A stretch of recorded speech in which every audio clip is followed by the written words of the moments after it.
أعوذ بالله من الشيطان الرجيم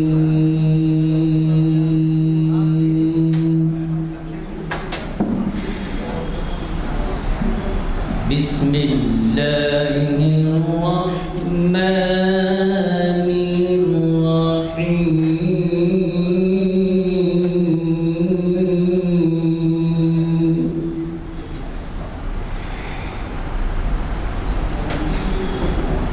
تبارك الذي جعل في السماء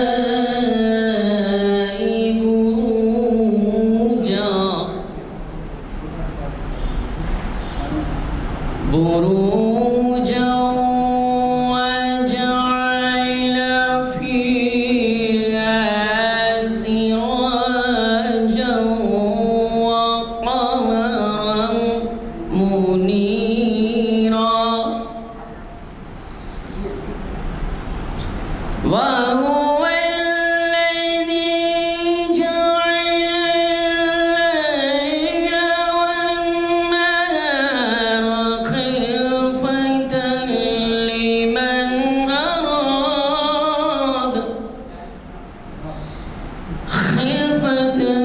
لمن أراد أن يذكر وأراد خلفة لمن أراد أن يذكر وأراد شكورا وعباد الرحمن الذين يمشون على الأرض هونا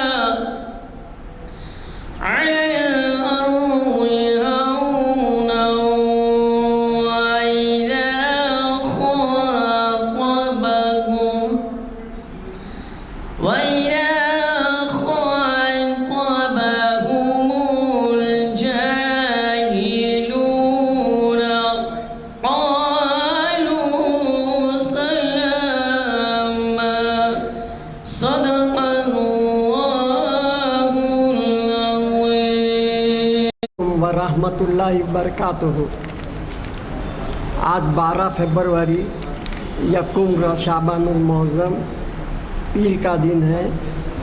بعد نماز عصر عالیہ مسجد کے کانفرنس ہال میں شریعت انفارمیشن سروس کی 23ویں نشست ہے، اور آج کا 32 اور آج کا عنوان ہے رسم و رواج کی پاسداری اور اسلامی شریعت۔ بہت ہی عمدہ عنوان ہے۔